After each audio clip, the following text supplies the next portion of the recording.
हैं। और घ के बीते लागल बेरावा, चलो धनी छठी घाट, चलो धनी छठी घाट।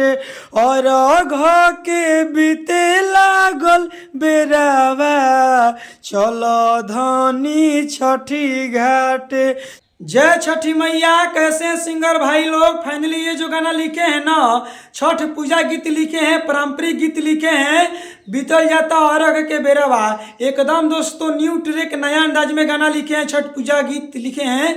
और बिल्कुल हम ये गाना फ्री में लिखे हैं। आप सिंगर हैं तो आप इस गाने को दोस्तों गा सकते हैं, रिकॉर्डिंग करवा सकते हैं। बिल्कुल हम ये गाना फ्री में लिखे हैं। तो चलिए फ्री वाला गाना स्टार्ट करते हैं। पूरा वीडियो को फुल देखिए, लेकिन गाना स्टार्ट करने से पहले आपसे हाथ जोड़ के रिक्वेस्ट है दोस्तों, चैनल पर नए हैं तो सब्सक्राइब कर दीजिए, लाइक कर दीजिए। मेरा नाम जान लीजिए, मेरा नाम है राइटर राजा सिंघानिया। तो चलिए गाना को स्टार्ट करते हैं। स्क्रीन पर देखिए, लक्ष्य गो। चलिए दोस्तों, ये मुखड़ा है, हम मुखड़ा को गा रहे हैं। और घ के बीते लागल बेरावा, चलो धनी छठी घाट, चलो धनी छठी घाट। और घ के बीते लागल बेरावा, चलो धनी छठी घाट, चलो धनी छठी घाट। सभे कोई चल गइल गंगे घाटावा, चलो धनी छठी घाट, चलो धनी छठी घाट। और घ के बीते लागल बेरावा, चलो धनी छठी घाट, चलो धनी छठी घाट।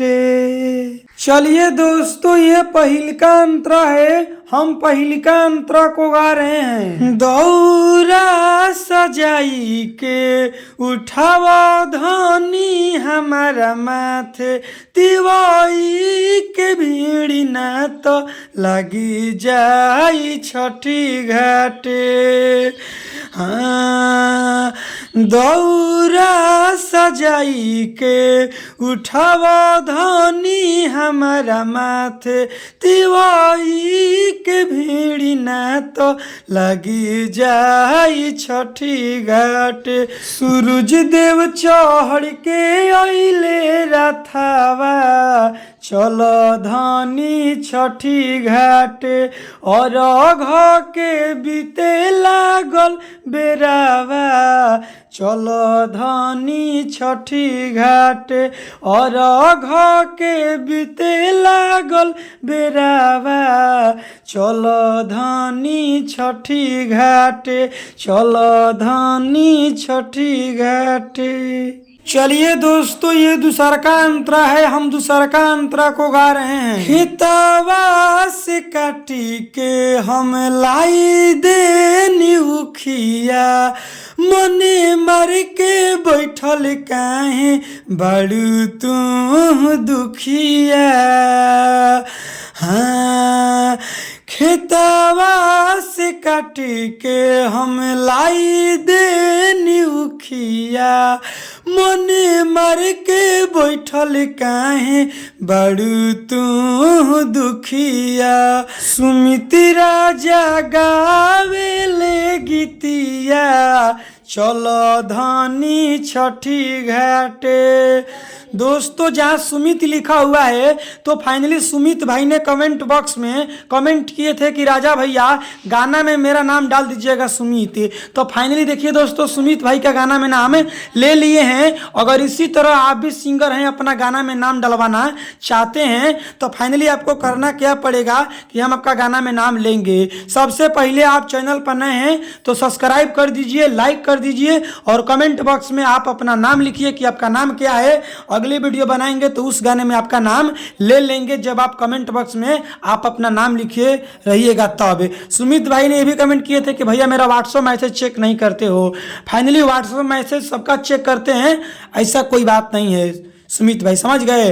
आगे का लाइन आप भी दोस्तों मेरा वीडियो देख रहे हैं तो सब्सक्राइब कर दो यार, लाइक कर दो, कमेंट बॉक्स में आप अपना नाम लिख दीजिए ताकि हम अगली वीडियो बनाएंगे तो उस गाने में आपका भी नाम ले लेंगे। आगे के लाइन, सुमित राजा गावे ले गीतिया चलो धनी छठी घाट और अघ के बीतल जाता बेरावा चलो धनी छठी घाट और अघ के बीते लागल बेरावा चलो धनी छठी घाट चलो धनी छठी घाट।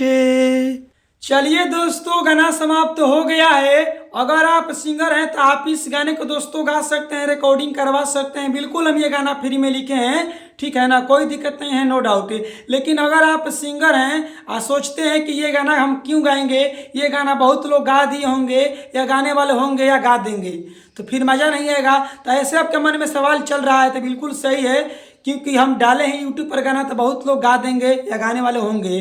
तो अगर आप सिंगर हैं, पर्सनल गाना लिखवाना चाहते हैं, अपने लिए स्पेशल गाना लिखवाना चाहते हैं तो देखिए स्क्रीन पर मोबाइल नंबर है, कॉल करके हमसे दोस्तों बात करिए, हम आपको पर्सनल गाना लिख कर दे देंगे, इनसे बढ़िया इनसे बेस्ट। तो स्क्रीन पर मोबाइल नंबर है, कॉल करके हमसे बात करिए, हम आपको पर्सनल गाना दोस्तों लिख कर दे देंगे। कॉल करिए, चैनल पर नए हैं सब्सक्राइब करिए। Bye bye, love you.